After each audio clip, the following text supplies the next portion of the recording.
ఈ రోజున వార్తల్లో చూస్తున్నాం, తెలుగుదేశం నాయకులు పిన్నెల్లి రామకృష్ణారెడ్డి గారిని క్యారెక్టర్ అసాసినేట్ చేస్తూ ఇష్టం వచ్చినట్టు ప్రెస్ మీట్లు పెడుతూ వాళ్ళు అనుబంధ ఛానల్స్లో అసభ్యకరంగా పోస్టింగ్లు చేస్తున్నారు.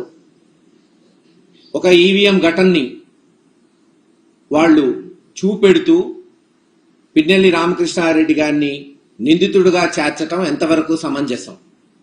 4 సార్లు మాచర్లలో గెలిచిన వ్యక్తి పిన్నెల్లి రామకృష్ణారెడ్డి గారు. తెలుగుదేశం అధికారంలో ఉన్నప్పుడు, జగన్మోహన్ రెడ్డి గారు ముఖ్యమంత్రిగా ఉన్నప్పుడు కాదు, తెలుగుదేశం చంద్రబాబు నాయుడు గారు అధికారంలో ముఖ్యమంత్రిగా ఉన్నప్పుడు అక్కడ జనబలంతో గెలిచిన వ్యక్తి రామకృష్ణారెడ్డి గారు. ఎటువంటి తప్పులు లేకుండా సక్రమంగా జరిగినప్పుడే ప్రజాబలంతో గెలిచాడు. ఈరోజు ఎందుకు గెలవకుండా ఉంటాడు? ఆలోచించండి. ఈ రోజున ఒక ఈవీఎం వీడియో తీసుకొచ్చి పిన్నెల్లి రామకృష్ణారెడ్డి గారు ఇరగ్గొట్టాడు, ఆయన తప్పు చేశాడు అని ఎత్తు చూపుతున్నారు. సరే, ఆ ఘటన పక్కన పెడదాం. ఎలక్షన్ కమిషన్ వారు దాదాపు 7-8 చోట్ల ఈ ఈవీఎం మెషిన్లు ఇరగ్గొట్టారు, వాళ్ళ మీద కేసులు పెట్టాము అని చెప్తున్నారు. మరి ఆ వీడియోలు ఎందుకు బహిర్గతం చేయట్లేదు? ఎందుకు ఒక్క వీడియోనే బయటకు వస్తుంది?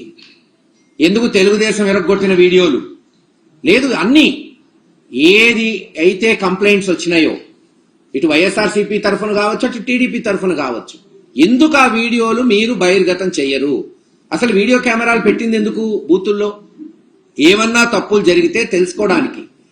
ఆ తప్పులు జరిగినాయని గత 10 రోజుల నుంచి ఘోషిస్తున్నాం వైఎస్ఆర్సీపీ నాయకులు. ఉదాహరణకి పోనీ మాచర్ల నియోజకవర్గమే తీసుకుందాం. తుమ్మూరుకోడు గాని, వెల్దుర్తి గాని, చింతపల్లి గాని, వేపకంపల్లి గాని, ఒప్పిచెర్ల గాని రిగ్గింగులు జరిగినాయి. అక్కడ ఏజెంట్లను లాగేశారు, క్లియర్ గా కనపడుతున్నాయి. ఈరోజు కొంతమంది వైఎస్ఆర్ నాయకులు ఆ వీడియోలు చూపెట్టారు. ఇదే పాలవాయి గేట్ లో మా ఏజెంట్లను బయటకు తీసుకొచ్చి కొడుతుంటే వాళ్ళని కన్సోల్ చేసింది రామకృష్ణారెడ్డి గారు. మరి అది లాగుతున్న వీడియోలు ఎందుకు చూపెట్టట్లేదు? అదే పాలవాయి గేట్ లో ఈ ఘటన ఏదైతే ఈవీఎం ఎరగొట్టిన ఘటన కన్నా ముందు ఏం జరిగింది, ముందు 2-3 గంటలు ఏం జరిగిందో ఎందుకు బహిర్గతం చేయట్లేదు? తీయండి, అన్ని వీడియోలు తీయండి. మేము చెప్పిన ఊర్లన్నీ కూడా ఒకసారి రిగ్గింగ్ జరిగిందా జరగలేదా, అందుకే కదా వీడియో కెమెరాలు పెట్టింది. మాకు ప్రూవ్ చేయండి. మేము ఈరోజు కంటెస్టింగ్ క్యాండిడేట్ గా ఒక ప్రధానమైన పార్టీకి ఆ వీడియోలు చూపెట్టి, లేదు ఇదిగో ఫ్రీ అండ్ ఫెయిర్ పోలింగ్ జరిగిందని మాకు ప్రూవ్ చేయాలి కదా, మాకు జనానికి చెప్పాలి కదా. ఆరోపణలు వచ్చినప్పుడు ఆ బాధ్యత ఎలక్షన్ కమిషన్ మీద ఉంటుంది కదా. అది కానప్పుడు ఇంక ఈ తతంగం అంతా ఎందుకు? ఈ కెమెరాలు ఎందుకు? ఈ పోలీసులు ఎందుకు? రాసుకుంటే పోతుంది కదా బ్రహ్మాండంగా జరిగిందని. ఖచ్చితంగా ఎలక్షన్ కమిషన్ వారు ఆ వీడియోలు బహిర్గతం చేయాలి.